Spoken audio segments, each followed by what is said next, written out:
It was a quiet yet heavy day, the kind of day when every breath carried the weight of sorrow.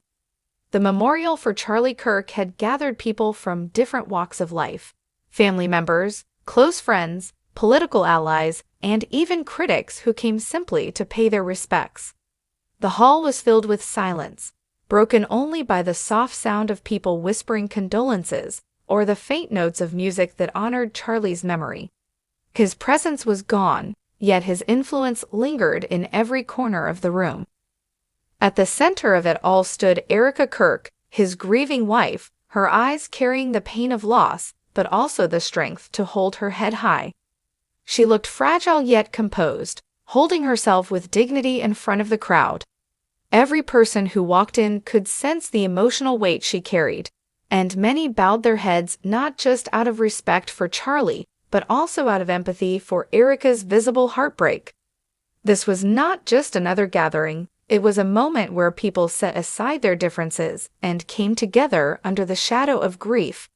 The air was thick with emotion, and everyone knew this memorial would be remembered, not only for honoring Charlie's life, but also for the raw humanity that was about to unfold. As the memorial began, one by one close friends and family members stepped forward to share their words about Charlie. Each voice carried its own story, its own memories, and every sentence painted a picture of the man they had lost. Some spoke about his unwavering dedication to his work, others about his kindness behind the scenes, the moments when he quietly helped people without expecting anything in return. The audience listened closely, many with tears in their eyes, as they realized just how many lives Charlie had touched in ways big and small. When Erika finally stood to speak, the room fell into a silence so deep that even the sound of breathing seemed heavy. Her voice trembled at first, but she gathered her strength, determined to honor the man who had been her partner through every storm and every victory. She spoke about his passion for life, his ability to see hope in difficult times, and his constant belief in standing firm for what he felt was right. She remembered their private moments, the late-night conversations, the laughter that filled their home, and the way he always reminded her to never lose faith. As she spoke, people in the audience wiped away their tears. Even those who had come from political circles, often divided by ideology, could not deny the sincerity in her words. Her tribute was not about politics or public image. It was about love, loss, and the painful reality of moving forward without the person who had been her anchor. By the time Erika ended her speech, the hall was filled with emotions so strong that words seemed almost powerless. Everyone present could feel the depth of her grief, and yet they also saw the courage she carried with her. Among the many faces in the hall, one presence stood out quietly but unmistakably: Donald Trump. His arrival had stirred whispers when he first walked in, but as the service went on, his demeanor remained solemn and respectful. Unlike the usual loudness often attached to his public image, here he sat in silence, his head slightly bowed, listening intently to every word being spoken. He did not attempt to make the moment about himself, nor did he draw attention. Instead, he blended into the gathering, as another mourner paying respect. When Erika delivered her heartfelt tribute, Trump's expression shifted. His face reflected the weight of her words, the pain she was carrying, and the strength she was forcing herself to show. For someone often painted as hardened, in that moment there was no denying the hint of compassion in his eyes.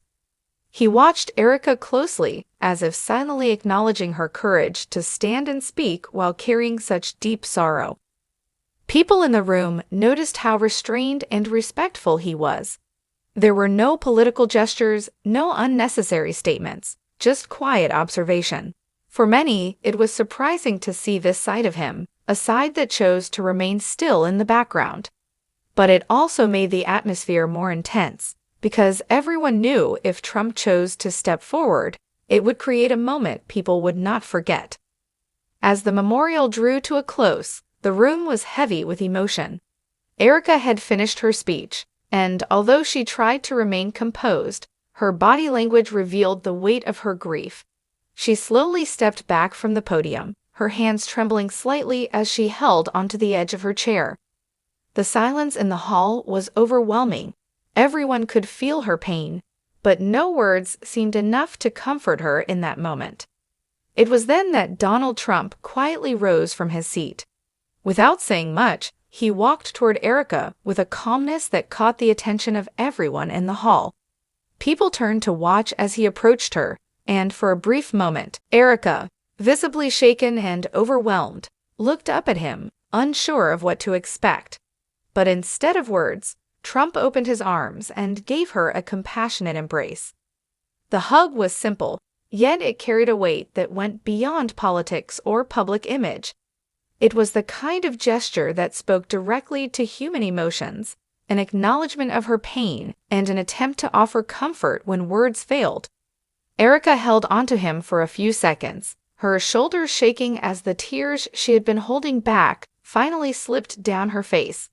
The entire room stood still, watching a moment of pure humanity unfold before their eyes. In that instant, the divisions and labels that often surrounded Trump disappeared. He was not a former president, not a political figure. He was simply a man offering support to a grieving widow. The hug symbolized something greater than sympathy. It showed that in moments of loss, even the most unexpected people can come together to share in the weight of sorrow. As Erika stepped away from the podium, her eyes shimmered with unshed tears. She clutched a folded piece of paper in her hands, the notes she had used for her speech, but her fingers trembled so much that she could barely hold it. The weight of the moment was overwhelming. She had spoken bravely in front of hundreds, but inside, she felt like she was falling apart. She lowered her head, trying to control her emotions, but the pain of losing Charlie seemed too heavy to carry alone. From his seat, Donald Trump watched quietly. He leaned slightly forward, his hands resting on his knees, his expression unusually soft. For a man so often seen surrounded by noise and cameras, this was a side rarely witnessed. He did not rush, he did not make a show of it. He simply rose to his feet and walked toward Erika with slow, steady steps. Every eye in the room followed him. The air seemed to change, thick with anticipation, as whispers swept through the hall. Erika lifted her gaze when she noticed the movement, and for a brief second, her face showed confusion. But before she could think, Trump stood in front of her. He said nothing at first. Instead, he placed a gentle hand on her shoulder, and with a sincerity that silenced the room, he opened his arms. Erika hesitated, her lips quivering as though she wanted to say something, but the emotions she had been holding back finally broke free. She stepped into his embrace, burying her face against his shoulder as tears spilled uncontrollably.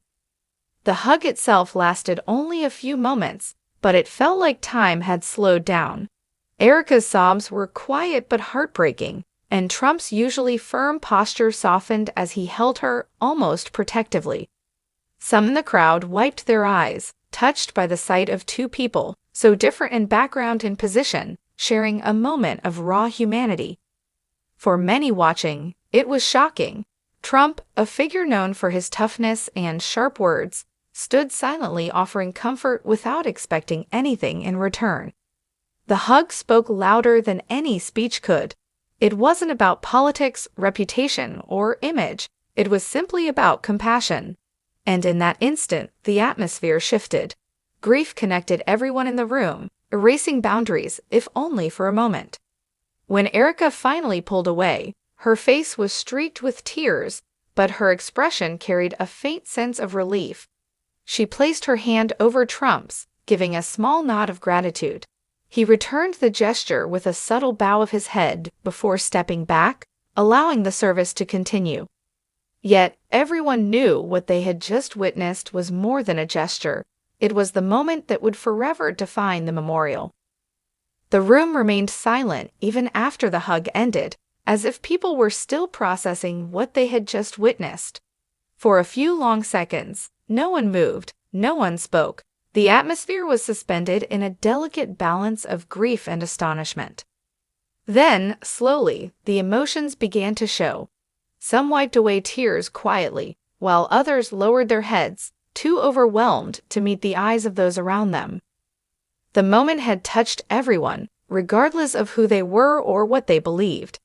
For many in the audience, it was shocking to see Donald Trump in such a vulnerable and human light. People who had expected him to remain distant or formal were moved by the simplicity of his gesture. It wasn't a speech, it wasn't a grand display. It was a silent act of empathy that carried more meaning than words could capture. A few people clasped their hands together as if in prayer, whispering blessings for Erika, while others simply stared, their faces reflecting both surprise and admiration. Among the crowd, reactions were mixed but deeply emotional. Some felt comforted, believing that this moment showed that compassion could rise above politics. Others whispered in hushed tones, debating whether the hug was genuine or if it would later be seen as a calculated move. Yet even those with doubts could not deny the raw of what had